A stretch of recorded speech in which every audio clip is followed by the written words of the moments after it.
ती नमस्तुभ्यं वरदे कामरूपिणी विद्यारंभं करिष्यामि सिद्धिर्भवतु मे सदा सिद्धिर्भवतु मे सदा सिद्धिर्भवतु मे सदा। पंच परमेष्टि भगवान की, अहिंसामय विश्व धर्म की, सिद्धांत शास्त्र की, चारित्र चक्रवर्ती 20वीं सदी के प्रथमाचार्य शांति सागर जी महाराज की, संत शिरोमणि आचार्य गुरुवर विद्यासागर जी महाराज की, शांत मूर्ति वत्सल रत्नाकर आचार्य गुरुवर सन्मति सागर जी महाराज की, 3 करोड़ महामुनि राजों की आज के आनंद की।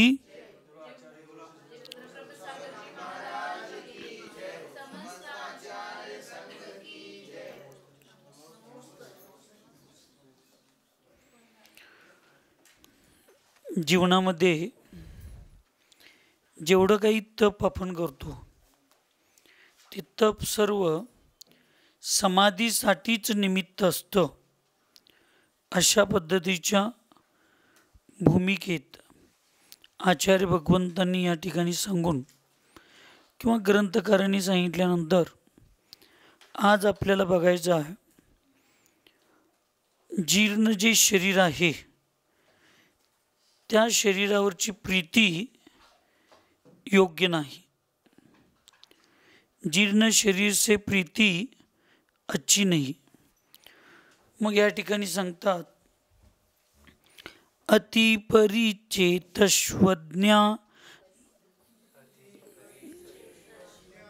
भवेत प्रीतिरिति जनवाद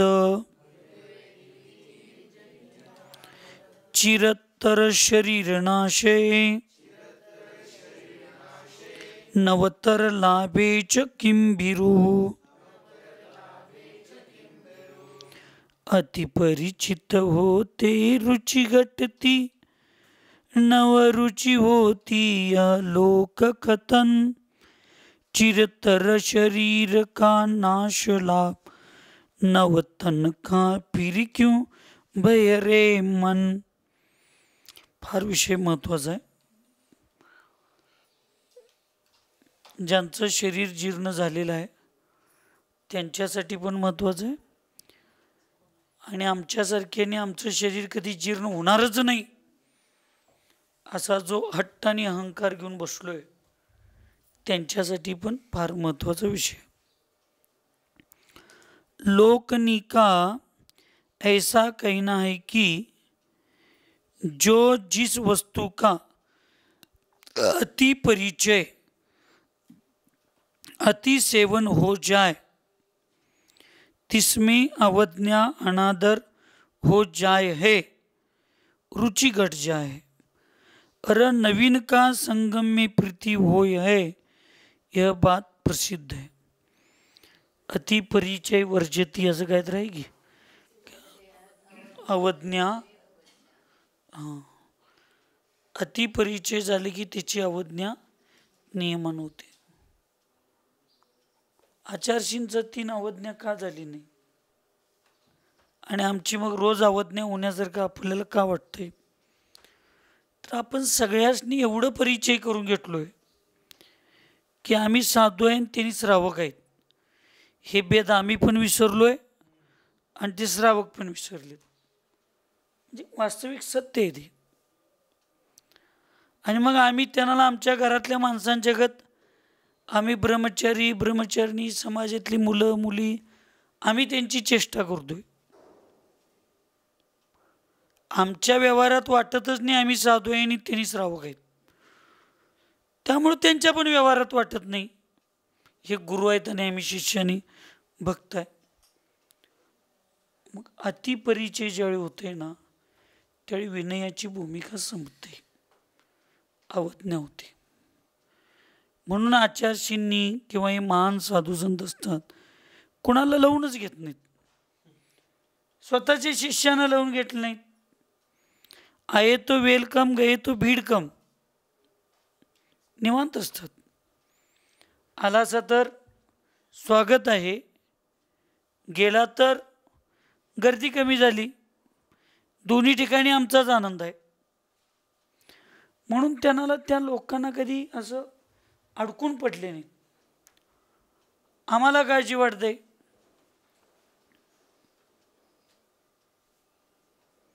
आणि त्यामुळं आम्हालाच जास्त आवश्यकता आहे असं आपण दाखवून देतो.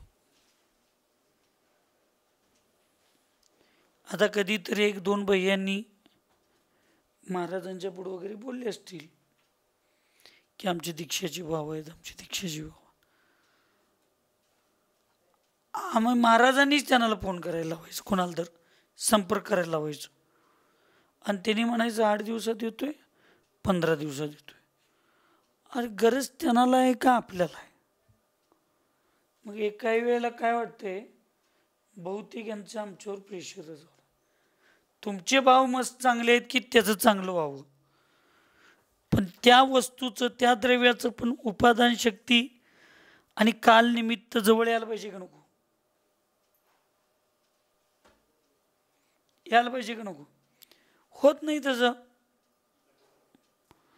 आणि मग कधी कधी आपले सरळ असणारे भाव समोरच्यांना आणखी जरा अहंकाराला आणि याला, मग ते आपली अवज्ञा करण्याची शक्यता असतात. त्यामुळं एकदा दैतले दोनदा. त्यामुळं अतिपरिचय अवज्ञेला निमित्त असतो. सांगितलं नवीनाच्या संगमामध्ये प्रीती असते. नव्याचे 9 दिवस, किती वस्तू असू दे, व्यक्ती असू दे, किती असू दे, त्याच्या मनातला जो आदर, अहो हा निसर्गाचा नियम आहे. दीक्षा घेतल्याबरोबर तो मुनी महाराजांचा आत्मा 7व्या गुणस्थानात जातो. एवढं वैराग्यभाव दृढ असतात, पण नियमानं अंतर्मुहूर्तात 6व्यात येतोय. म्हणजे अध्यात्मामध्ये सुद्धा एखादी नवीन गोष्ट केली तर त्याच्याबद्दलचा आदर तेवढीच असतात, तेवढीच विशुद्धी, तेवढंच प्रेम हे ठराविक कालापुरतं आहे. नंतर त्याचं आपोआप खाली येते. हे अध्यात्म सांगतंय. हां, आणि आम्ही उगाच तोंडी म्हणायचं. 2008ला जेवढं आमचं समर्पण होतं, श्रद्धा होती, तेवढी आज पण आहे. एक नका एवढी कमी झाली नाही, एक नका एवढं. प्रमाणाची प्रामाणिकता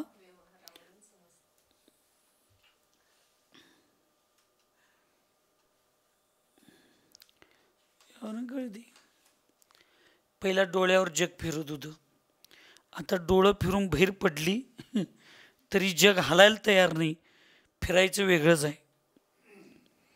आणि म्हणायचं आमच्यात काहीही बदल झाला, म्हणजे तुमच्यात बदललं आहे ते तुम्ही बदला, आम्ही तसंच आहे. काही नसते, लक्षात ठेवा. हा निसर्गाचा नियम आहे. नव्याचे 9 दिवस असतात. किती दिवस आपण त्याला माझं माझं म्हणून बसायचं आहे? बरं, तुम्ही माझं म्हटला, ते तुम्हाला तुमचं म्हणायला पाहिजे, तुम्हाला त्याचं ते म्हणायला पाहिजे. त्याची कालावधी झाल्यावर ते सोडून जाणारच आहे. त्याची कालावधी झाल्यावर तुम्ही त्याला सोन्याच्या पिठीत ठेवा, नाही तर सोन्याच्या ह्याच्यातलं अन्न घाला त्याला, भांड्यातलं. ते त्याचं कार्य, त्याचं काम, त्याची जेवढी जबाबदारी आहे, त्याचं झाल्यावर ते सोडून जाणार. मग ते सोडूनच जाणार आहे, तर मग आम्ही एवढं त्याच्याबद्दल का असता करे? अहो, आमच्यापेक्षा राजकारणी लोक बरी म्हणायची पडेल. काय सांगायला लागलो मी? आमच्यापेक्षा राजकारणी लोक बरी, बरोबर आहे की नाही? मग हसला कसं? होय म्हणून, होय म्हणून हसला म्हटल्यावर तुम्ही सांगायला पाहिजे कसं. हा व्यक्ती माझा पक्ष सोडून जाणार आहे हे जरा लक्षात आलं, एकदा दोनदा समजावून सांगायचा प्रयत्न करतात, नसेल तो सोडून जायच्या अगोदर त्याच्याबद्दल शनीच त्याच्याबद्दलचा आदर कमी करतात, म्हणजे त्याची उपेक्षा करतात का नाही? खरं आहे काय खोटं आहे? इंदिरा गांधी खरं आहे का खोटं आहे? नाही अहो मग इथं पण असंच आहे. हे शरीर मला सोडून जाणार आहे, शरीर माझं साथ देणार नाही हे त्याचं लक्षण दाखवा लागलंय मला. आता डोळ्यानं लक्षण दाखवा लागलंय, कानानं दाखवलंय, दात तर लईच पहिला लक्षण दाखवून गेल्यात.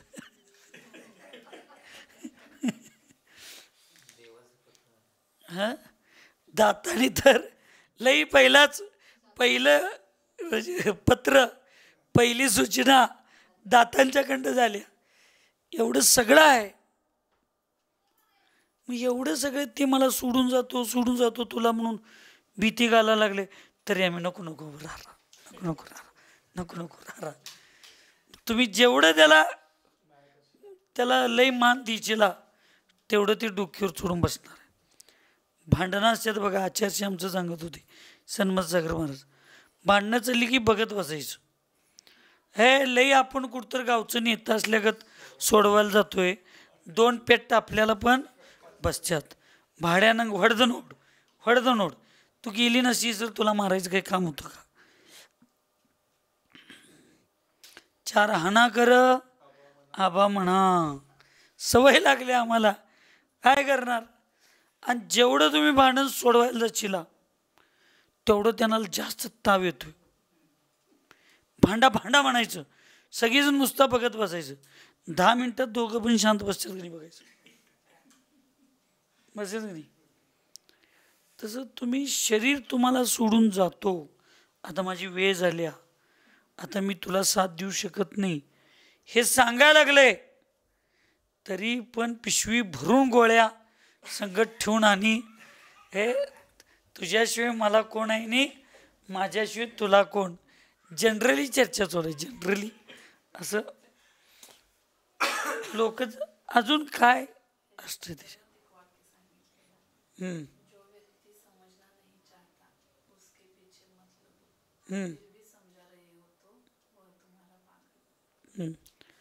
परवा झाली का चर्चा? करतो तरी पण कळत नाही त्याला काय करायचं. असू दे, मला पण कोणतं सांगणार आहेत बघा. हां हां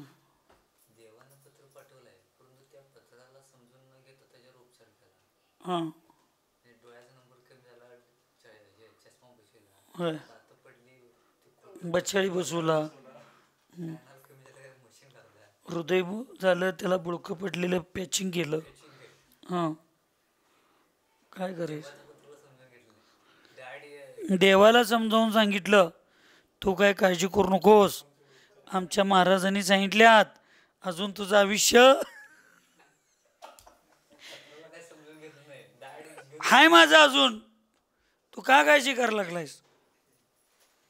एक लक्षात ठेवा, जगात असा एकही वैद्य नाही जो एक समय सुद्धा कुणाचं आयुष्य वाढवू शकतो. म्हणून मी माझ्या वचनाला कधीही दोष लागेल असं शक्यतो बोलत नाही, सहजासहजी, की तोंडातनं गेलं तर गेलं, नाही तर नाही. मी म्हणून आयुर्वेदिक हॉस्पिटलाची चिकित्सालयाची निर्मिती हे कोणाच्या मृत्यूला वाचवण्यासाठी केलं नाही, अकाली मरण होऊ नये याच्यासाठी केले. आपला औषध उपचार अकाली मरण वाचवू शकतो, पण आयुकर्मात एक समय सुद्धा बदल घडवू शकत. त्याला नियमानं आपण लक्षात ठेवलं पाहिजे. म्हणून अकाली मरण होऊ नये. अरे हे जीव, तू इस शरीर को चिरकाल से सेवन किया, चिरकालपासून फार काळापासून या शरीराचं सेवन केलास. अब या का नाश होते, अरे नवीन शरीर का लाभ होते, भय कैसे करे हो. आता याचा नाश होणार आहे, नवीन शरीराची प्राप्ती होणार आहे, तर त्याच्यामध्ये भय करण्याची काय गरज आहे. आम्ही 4-4 वर्षाला गाडी बदलतोय, वर्षातनं 2-2दा कपडे नवीन घेतोय.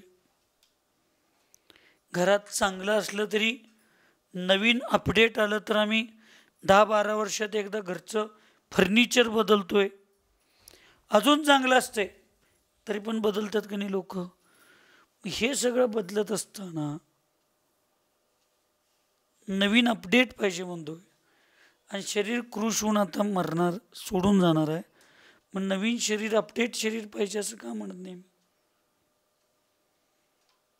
म्हणून चांगलं असेल तर तू सोडू नकोस, पण ती जायच्या मानसिकतेत असेल आणि जायची कंडिशन तिची झाली असेल तर त्याच्याबद्दल फार ममत्वभाव ठेवू नकोस. त्याला व्यवस्थित सोडण्यासाठी, आनंदानं सोडण्यासाठी, प्रेमानं सोडण्यासाठी, हसत हसत सोडण्यासाठी या सगळ्या गोष्टी असतात. लोक एवढी विचित्र आहेत ना, म्हणजे लोकांचा व्यवहारच मला कळत नाही. पोरगीचं लग्न ठरलं काय, आम्ही ठरवलो, पुरुषार्थानं ठरवलं, आनंद करून ठरवलो. लग्न ठरल्यावर जगाला सांगायला लागलो आमच्या पोरगीचं लग्न ठरलं, आमच्या पोरगीचं लग्न ठरलं. ठरल्यावर 1 महिना आनंदानं 22 लाख रुपये खर्च केला आणि जायच्या वेळी म्हणायचं आता तुझं तिथं कसं होणार म्हणायचं आणि रडायचं. आणि मग रडायचंच आहे तर 20 लाख खर्च कशाला केला. त्या पोरगीला एवढं 2 वर्ष लग्न बघायला कशाला, ठरवाठरवी कशाला केला. लग्न ठरलं तेव्हा आनंद आणि लग्न झालं तेव्हा दुःख. ही विचित्र अवस्थेत जग आहे की त्याला आम्ही जे केलोय त्याच्यावर पण आस्था नाही, श्रद्धा नाही. म्हणजे आपण आनंदाने स्वीकारलोय, आपल्या मुलगीच्या सुखासाठीच आपण केलोय हे असं आपली समजूत आहे. तर सुखाचं आनंदी काम करताना, चांगलं काम करताना आनंदानं घालवावं आणि रडत बसायचं काही काम आहे. ही व्यवहारातल्या गोष्टी आहेत ना, ह्याच मोक्षमार्गातल्या असतात. काही वेगळं नसते, लक्षात ठेवा. धर्म वेगळा आहे आणि व्यवहार वेगळा आहे असं काही नाही. चिंतन करण्याची बुद्धी पाहिजे. मग आपण एकदा दीक्षा घेताना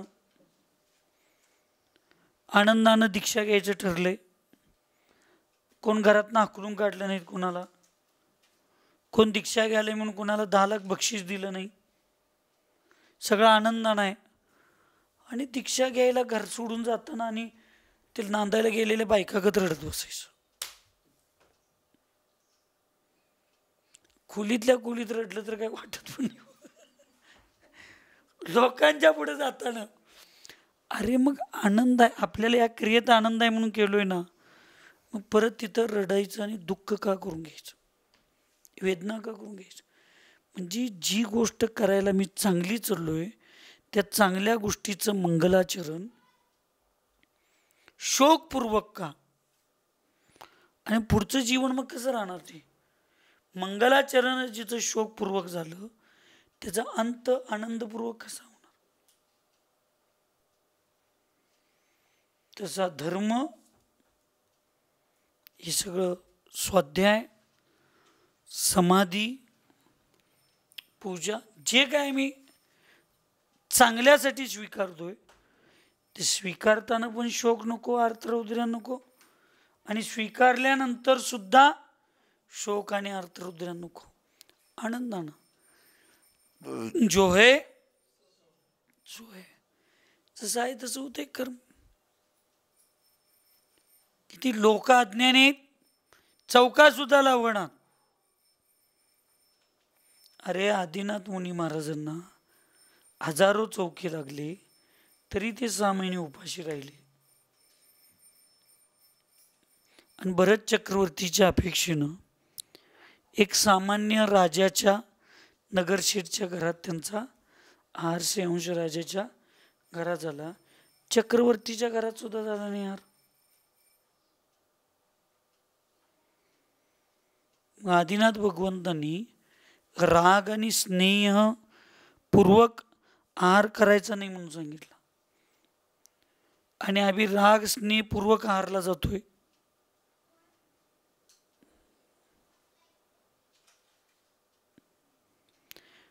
आदिनाथ भगवंत मुनी महाराजांना 1000 चौके असून त्यांचा आहार झाला नाही. मग तीर्थंकरांना उपाशी राहण्याचं जर कर्म असू शकतं मुनी अवस्थेत, तर आमच्यासारख्या सामान्याला आज आहाराचा आलाप आहे. म्हणून लोकांच्या कर्माचा उदय होऊन माझ्या कर्माचा जसा उदय आहे तसं त्यांच्या दानांतराचा उदय आहे, माझ्या लाभांतराचा उदय आहे. म्हणून त्यांना चौका लावायची भाव झाली नाही आणि मला खायला मिळालं नाही. न्यूट्रल. आम्ही त्याच्यात पण आणि परत काय करतो, रागद्वेष समजून घ्यायलाच तयार. आम्हाला 2004ला ज्या दीक्षा झाल्या आचार्यशींच्या संघात, त्याच्या अगोदर एका क्लासमध्ये आचार्यशी बोलता बोलता बोलले होते कि दीक्षा के तुरंत समाधि की पुरुषार्थ करना है तो दीक्षा लेना यथार्थ है.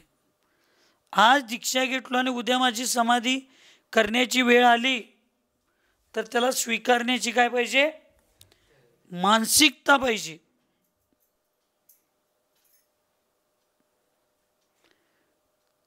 तर ती दीक्षा यथार्थ आहे. मग ते वैराग्य बरोबर आहे. आम्हाला किती वेळ ग्राउंडवर आहे याच्याशी संबंध नाही, तो किती धावा काढला याच्याशी संबंध आहे. प्रत्येक मॅचला 100 काढलाय पण 200 बॉल खेळलाय, त्याला कोण पुढे सिलेक्ट करतील. पण प्रत्येक मॅचमध्ये तेवढ्याच 50-60 धावा काढलाय पण त्या धावा 30-35 बॉलातच काढलाय. मग त्यावेळी आम्ही म्हणलो तर मी प्रत्येक मॅचमध्ये 100 काढलोय. अरे तू काढलाय 100 खरा आहे धावा, पण बॉल किती खाल्लास तू. तू काढलाय धावा तुझ्यापेक्षा कमी, ठीक आहे. तुझा ॲव्हरेज 50% आहे, त्याचा ॲव्हरेज 200% आहे. सरासरी महत्वाची आहे. त्यामुळं दीक्षा घेऊन किती दिवस झालं, माझं वय किती झालं, ह्या सगळ्या गोष्टी समाधीसाठी गौण आहेत. समाधीसाठी एकच विषय महत्वाचा आहे, तुझं शरीर साधना करण्यासाठी रत्नत्रयला वृद्धिगत करण्यासाठी निमित्त जोपर्यंत आहे, संयोग जोपर्यंत आहे, तोपर्यंत तुला दीक्षा घ्यायचं आहे. म्हणजे तुला समाधी घ्यायची काही गरज नाही. ज्या दिवशी तुझं शरीर तुझ्या साधना करायला कमजोर पडेल त्या दिवशी तुला समाधीची साधना चालू करायची. हा विषय संपला. किती वय आहे आणि काय आणि काय असं काय नाही. आचार्यजींच्या संघात किती तरुण माताजींच्या सल्लेखना झाल्या, किती तरुण साधूंचे सल्लेखना झाले, आणि एकेकांना किती दूरपर्यंत. म्हणजे मग आचार्यजी म्हणले का त्यांनी तरुण असताना ती सल्लेखना घेतली आणि तुम्ही एवढं म्हातारून का घेणं जा. नाही, तशी योग्यता, ते शरीर तसं पाहिजे. म्हणून इथं म्हणजे ग्रंथकार सांगतात की आता ह्या शरीराचा तू उपभोग अनादी म्हणजे चिरकालापासून ह्या एका पर्यायाच्या अपेक्षेने जरी घेतलं तरी आता तू भरपूर घेतलायस. आता नवीन शरीराचा लाभ होत असेल तर त्याच्यामध्ये भीती कशाला पाहिजे आपल्याला. तू भीती करू नकोस. भीती करणं, भय करणं उचित नाही. भय करायला आता उचित नहीं। जिस शरीर को बहुत काल भोगी जीर्ण कर दीना, ज्या शरीराचा फार काळापर्यंत भोग भोगलेला आहे आणि ते जीर्ण होऊन गेलेला आहे। सार रहित बल रहित हो गया, ना सौंदर्य राहिले ना शक्ती राहिल्या, कायच राहिले नाही। अरे नवीन उज्ज्वल देह धारण करने का अवसर आया आणि नवीन ध्येय शरीर धारण करण्याचं काय आलंय आता, संधी आल्या। अब भय कैसे करे हो, आता भय करण्याची गरज काय, आता भीती करण्याची काही गरज नाही। यो जीर्ण देय तो विनशय ही गो, आणि आता जीर्ण शरीरच काय झालेलं आहे, हे विनाशाच्या दिशेनं याचा प्रवास चालू झालेला आहे। इसमें ममता धारी मरण बिगाडी, दुर्गती का कारण कर्मबंध मत करो, याच्यामध्ये ममता धारण करून मरण बिघाडून म्हणजे मरणाला बिघडवून दुर्गतीच्या कारणाला आणि कर्मबंधाला निमित्त होऊ नको। तुम्हाला लोकांना चेष्टा वाटते माझ्या बोलण्याचं, पण हे नियम आहे आणि ह्या गोष्टीच आहेत, लक्षात ठेवा। सरासरी माणसाचं वय किती,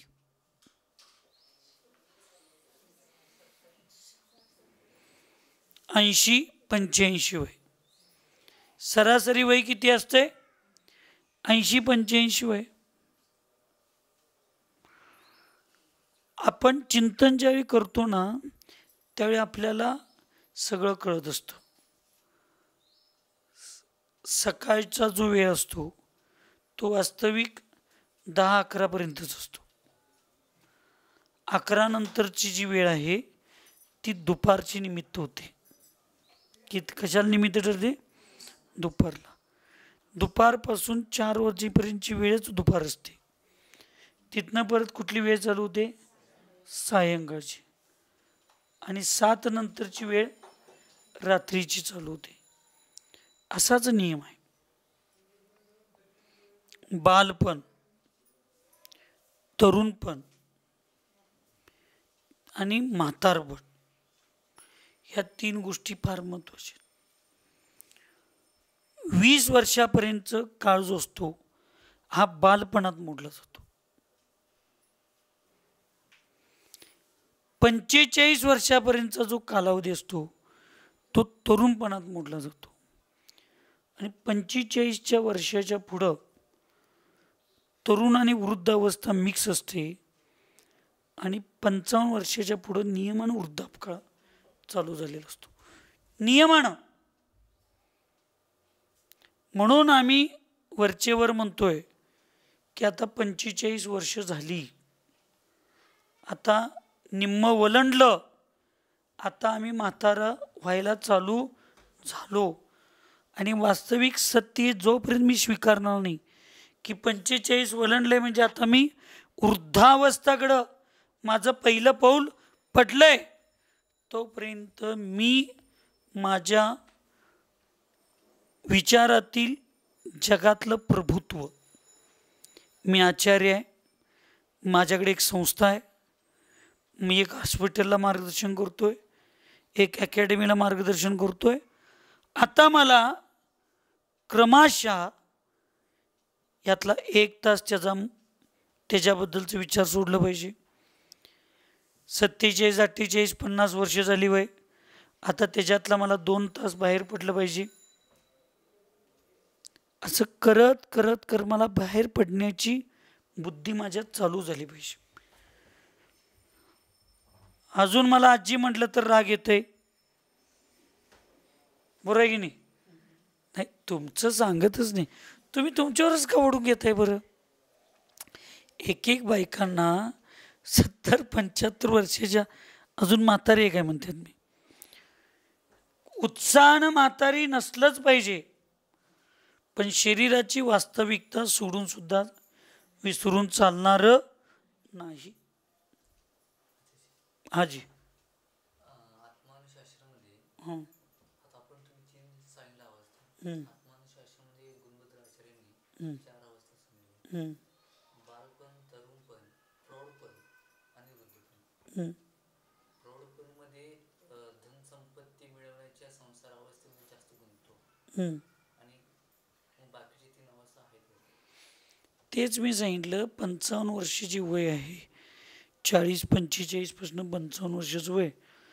मी युवक आणि तरुण म्हणजे तरुण आणि वृद्ध ह्या अवस्थेचा मधला भाग सांगितला.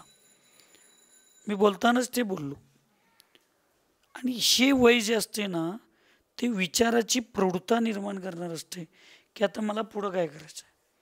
लहानपण खेळायचं असते, तरुणपण मिळवायचं असते. म्हणजे 45 वर्षापर्यंत हे मिळवण्याचं वय आहे. आता 45 पासून 55-60 वर्षापर्यंत हळूहळू सोडण्याचं वय. प्रौढ बुद्धी व्हायला पाहिजे. माझ्या जबाबदाऱ्या हळूहळू कमी करता यायला पाहिजेत. आणि बरोबर 60 वर्ष होई गव्हर्नमेंटसुद्धा तुम्हाला काय करते, रिटायरमेंट करते. आम्ही त्याच्यात आलेला फंड आणि व्यापारात लावून आणि नवीन उद्योग चालू करतोय. गव्हर्नमेंट म्हणलंय मी म्हातार आहे. अजून मी मला स्वीकारायलाच तयार नाही, मी म्हातार आहे. म्हणून या सगळ्या अवस्था आहेत. ह्या फार महत्त्वाच्या अवस्था आहेत. हे सगळ्यांनी समजावून घेतलं पाहिजे. म्हणून या शरीरावरचं ममता धारण करून चालणार नाही. आणि नुसता शरीर म्हणून घेऊ नका. शरीर आधी म्हटले की सगळं माझा आत्मा सोडून सगळ्या संबंधित सगळं. शरीराचं कारण एवढंच घेतात की सगळ्यात जवळचं ममत्वभाव कशावर असते. चर्म दूर होने पर तन से रोम समूह रहे कैसे. म्हणून शरीरावरचा ममत्वभाव सुटला. सोडलायच्या वेळेला अगोदर सगळ्या बाहेरच्या परिकराचा, परिवाराचा, सगळ्यांचा मोह सुटला पाहिजे. होत नाही. समाधी मरण से उत्तम गती की प्राप्ती. समाधी मरण काय होणार आहे, उत्तम गतीची प्राप्ती होणार आहे. स्वर्गादेत्य पवित्र निर्मल कुले संस्मर्यमाणा जनैर दत्वा भक्ति विधायिनां बहुविधं वांछा नुरूपं धनं भुक्त्वा भोगमहर्निष्परं कृतं स्थित्वा क्षणं मण्डले पात्रावेश विसर्जनामिव मतिर्मर्ति संतो लभन्ते स्वतः पाशुभ मरण स्वर्ग में ही या जन्म पुत सत्कुल मिलेता निज बंधु आदि जन को बहुविध वांछानुरूपे फल देता फिर पूर्व सुकृत फल भोग भोग यह क्षिति मंडल से है जाता अभिनेता वेश विसर्जनवत यह मोक्ष स्वतः ही है पाता. ऐसे जो भय रहित होय. पूर्वी जे सगळा संदर्भ सांगितला ते मृत्यूला चांगलंच मानून जे मृत्यूच्या भयापासून दूर होतात, भयरहित होतात. समाधि मरण में उत्साह सहित 4 आराधना निको आराधी मरण करे. समाधी मरणामध्ये उत्साह ठेवून उत्साह सहित 4 प्रकारची जी आराधना आहे, तन धन मन आणि रण, हीच आराधना ना. दर्शन आराधना, ज्ञान आराधना, चारित्र आराधना, ह्या 4 प्रकारच्या आराधनेसहित मरण करे. जो मरण करतो ताके त्याला स्वर्गलोक बिना स्वर्गलोकाशिवाय अन्य गती नाही होय. दुसरी कुठली गती मिळू शकत नाही. स्वर्गनिमी महर्दिक देव ही होय. स्वर्गामध्ये महर्दिक देवच असे आहेत असा निश्चय आहे. बहुरी स्वर्ग में आयु का अंतपर्यंत महासुख भोगी करके, आणि स्वर्गामध्ये बहुत म्हणजे चिरकालापर्यंत आयुच्या अंतापर्यंत महासुखाला भोगून इस मनुष्य लोक विषय या मनुष्य लोकांच्या संबंधी असणाऱ्या पुण्यरूप निर्मल कुल में, पुण्यरूपी निर्मल कुलामध्ये अनेक लोकांनी चिंतवन करते करते जन्मले. अनेक लोक म्हणजे अनेक पर्यायामध्ये भवामध्ये अनेक लोकांनी चिंतवन करून जन्म घेण्यासाठी ज्यांनी भावना केलेला आहे असा मनुष्य जन्म सेवक जन तथा कुटुंब परिवार मित्रादी जननी को नाना प्रकार के, अशा प्रकारचं सेवक जन कुटुंब परिवार मित्र अशा सगळ्या प्रकारची प्राप्ती होऊन वांछित धन इच्छापूर्वक धन भोगादिरूप फल देय मिळवून प्राप्त करून पुण्य करी उपजे, जे पुण्याच्या निमित्तानं उत्पन्न झालेला आहे, उदयानं उत्पन्न झालेल्या अशा भोगनिकू निरंतर भोगी, त्या भोगांना निरंतर भोगून आयु प्रमाण थोडे काल पृथ्वी मंडल में, थोडं आयु शिल्लक राहिल्यानंतर या पृथ्वी तलामध्ये संयमादी सहित होऊन वीतराग रूप भये, वीतराग रूपाचं पालन चारित्र्याचं रत्नत्रयाचं पालन करत तिष्ठ करके तिथं निवास करत म्हणजे रत्नत्रयाला पालन करत. जैसे नृत्य के आखाडे में, जसं नृत्याच्या आखाडा म्हणजे रंगमंचामध्ये नृत्य करणेवाला पुरुष, नृत्य करणारा जो पुरुष आहे तो लोकनिके आनंद उपजाय, लोकांना आनंद सगळा देऊन निकल जाय. रंगमंचावरचा नट काय करतो? सगळ्या लोकांना आनंद देतो आणि त्याचं टायमिंग संपली की तो काय करतो? निघून जातो. तसं वह सत्पुरुष सकल लोकनिके आनंद उपजाय स्वयंमेव देह त्यागी निर्वाण को प्राप्त हो जाते. संसाराच्या नाट्यामधला केविलवाना प्राणी मोहाच्या तालावर गातो सोंगाड्याची गाणी. कुणा म्हणे मी तुझाच बाप, कुणा म्हणे मी आई. बाळ बापडा दुडू दुडू धावत असं काहीतरी ना. आणि शेवटचं काय सांगितलं? याचे त्याचे तुझे माझे कोणी कुणाचे नाही. वेळ संपता पडद्यालाही ओढून नेईल दोरी.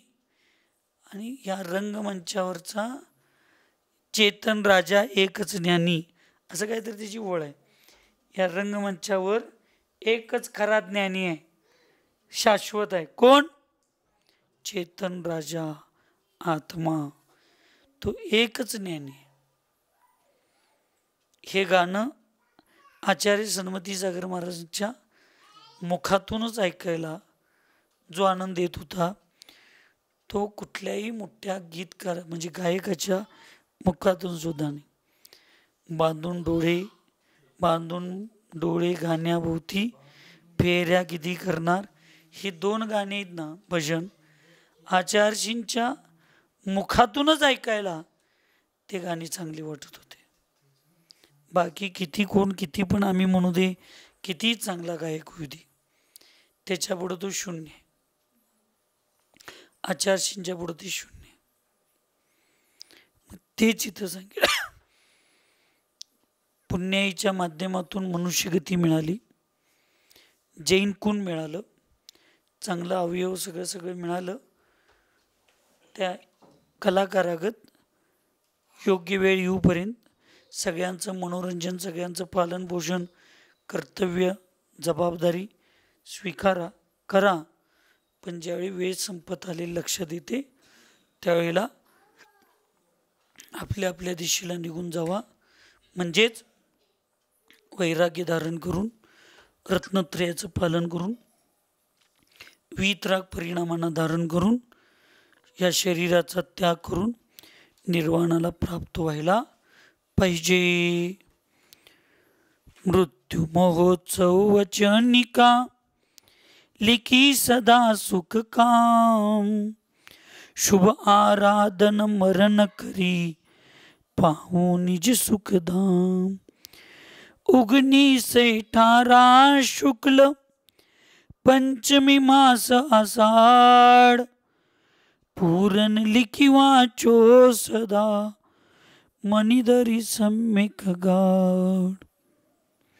आषाढ महिन्यातील पंचमी शुक्ल पक्षामध्ये हे जो पहिला अधिकार आहे तो लिहून माझा पूर्ण झालेला आहे. कुठला? मृत्यू महोत्सवाची वचनिका. म्हणजे मृत्यू महोत्सव ह्या ग्रंथाची वचनिका म्हणजे प्राथमिक भूमिका. सदा सुख, सदैव सुखाची प्राप्ती व्हावी या भावनेतून लिहिलेली आहे. आणि नाव पण लिहिणाऱ्याचं सदा सुख असू शकतं. शुभ आराधन मरण करी, चांगल्या आराधनांच्या माध्यमातून मरण करून स्वतःचं निज सुखधाम प्राप्त करण्यासाठी या ग्रंथाची सुरुवात मी केली. आणि त्याचा पहिला अध्याय जो आहे तो आषाढ शुक्ल पंचमीच्या दिवशी पूर्ण झालेला आहे. आणि दुसरा जो अधिकार आहे तो संलेखन अधिकार आहे. तो बहुतेक आचार्य समंत ब्रदरांनी लिहिलेला आहे. आणि त्याची टीका इथं सदासुखजींनी लिहिले असं ह्या दुसऱ्या ह्याच्यावर वाटायला लागले. म्हणजे हे संकलन आहे आणि या संकलनामध्ये संलेखनाचा जो अधिकार आहे तो आचार्य समंतभद्र, खाली टीकाकार पंडित सुखदासजी असं लिहिलेलं आहे. म्हणजे या गाथा बहुतेक आचार्यांच्या आहेत आणि त्याच्या खालच्या टीका या पंडितजींच्या आहेत असं वाटतंय. उद्यापासून संलेखनाला चालू करूया. सुखी रहे सब जीव जगत में, कोई कभी न घबरावे. वैर पाप अभिमान छोड़ जग, नित्य नए मंगल गावे. ओम नमः. सबको क्षमा, सबसे क्षमा.